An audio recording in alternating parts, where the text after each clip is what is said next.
不胖爱旅行玩家视角玩房车啊！今天我们营地的这个改装工棚里边来了一辆拖挂房车，这辆拖挂房车是要把它的这个顶置空调给改成家用空调啊。拖挂是长期可能停在一个地方的，所以说家用空调的劣势它是可以避免掉的，而它的优势就是制冷快、制冷量大，并且呢它的功耗也比较低啊。那今天就来带大家看一下我们这辆房车装家用空调大概都是什么样一个步骤，有哪些需要注意的地方啊。其实跟在家里装比较类似啊，原理都是一样的。一个空调外机需要连这个高低压2根管，然后在车里面装一个空调的内机啊。带大家在车里面看一下，车里面需要找到一个空调内机的安装位啊。内机在这儿是一个挂式的，然后呢，我们安装位就在这个位置啊。这边原来是一个柜子，就是对称的啊。这边原来是这么一个柜子，现在呢把这个柜子左侧的这个柜子给取消掉，然后把空调的内机装在这个位置。需要怎么固定呢？就是需要像这个板一样啊，在后边打2块背板啊，打2块背板，然后这个空调给大家看一下，空调内机的后边的安装孔、安装支架在这儿啊，把这个支架固定到这个背板上面，安在这儿，大概位置就在这儿，然后要伸出去的3根管啊。2根是高低压管，还有1根是水管啊，排水的。管子我们是准备从这个地方走啊，空调在这儿，然后管子从这儿沿着这边直角走下去，这边要走一个电源，因为它这辆车整个的电的部分啊，电池包括逆变器都在这个位置。电源走到这儿，然后呢，高低压管还有水管是沿着这个底下一路啊，沿边角从这儿出去。大家看这个位置，就是刚刚我们拍的那个空调外机要安装的位置，就是行李舱的位置啊，带大家出去看一下。刚刚从车内给大家说的这个走线啊，走管子，高压管、低压管，就是从这个位置。刚刚在车内大家也看见了，从那个边上啊，从这个位置穿出来，然后呢，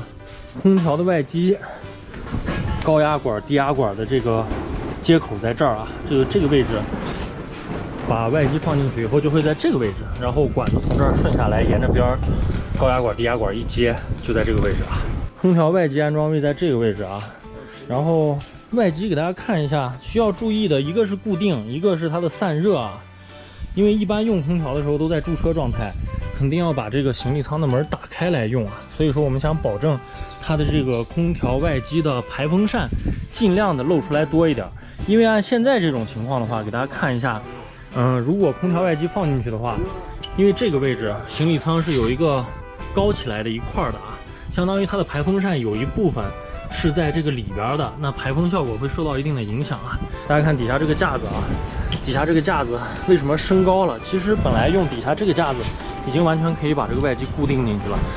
但是大家看现在这个外机如果不升高的话，它这个风扇有一半是在底下的，这样的话散热会差，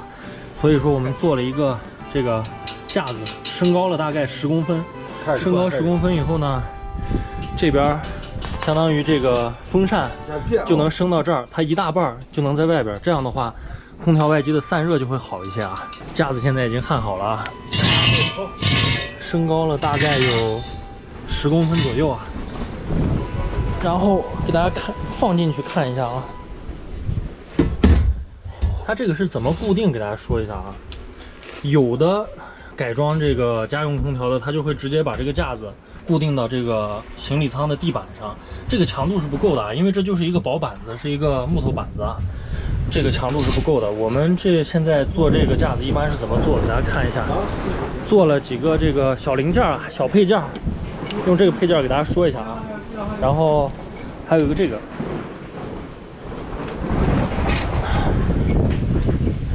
用这个铁片放在架子上，然后用这个丝杆穿到这个孔里面，穿到底下去啊。给大家看一下底下是在哪固定着呢？因为拖挂房车跟这个硬派越野车一样，它底下是有一个大梁的。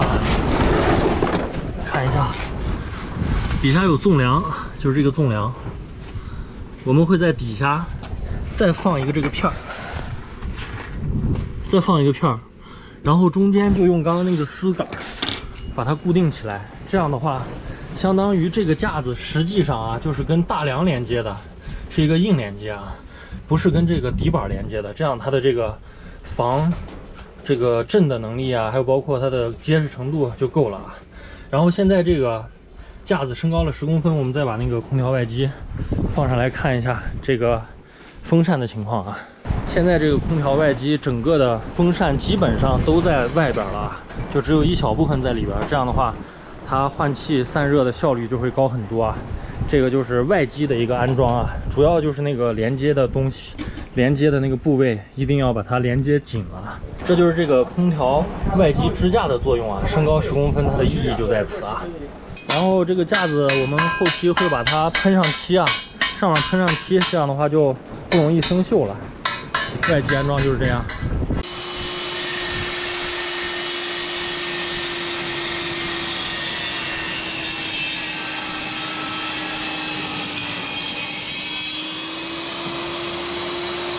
刚才裁剪的这2个板子啊，就是用来固定空调的那个内机的。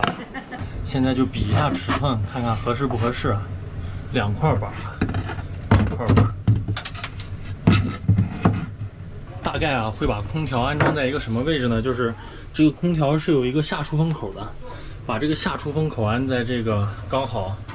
柜子的棱这儿，这样的话它出风就可以出得来了。如果放得太里的话，这个风只能从这样平着出来啊，就不合适了。所以说这个背板放在一个合适的位置，大概我们量了一下，离后边的这个墙体大概有个12-13公分，然后上下给它固定死，把空调的内机安在这上面就 OK 了啊。空调的这个室内机的背板已经装好了啊，然后我们比一下这个空调，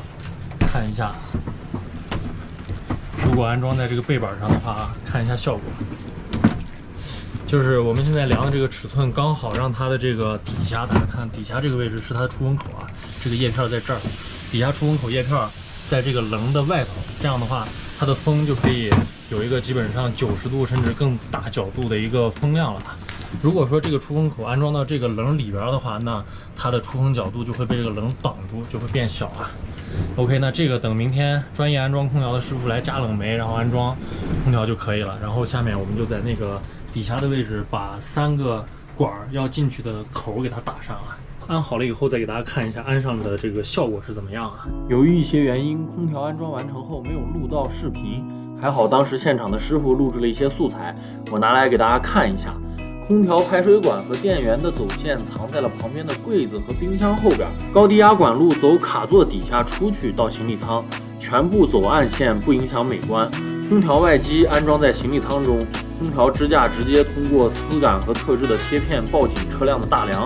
右侧连接高低压管。这就是这辆米野拖挂房车家用空调的整个安装过程了。如果你感兴趣房车改装升级的内容，可以在弹幕或评论区告诉我。记得关注我的频道，之后我会带来更多的实用的房车节目。那么这一期到此就结束了，大家不要忘了长按点赞按钮，强烈推荐，一键3连。我们下期再见。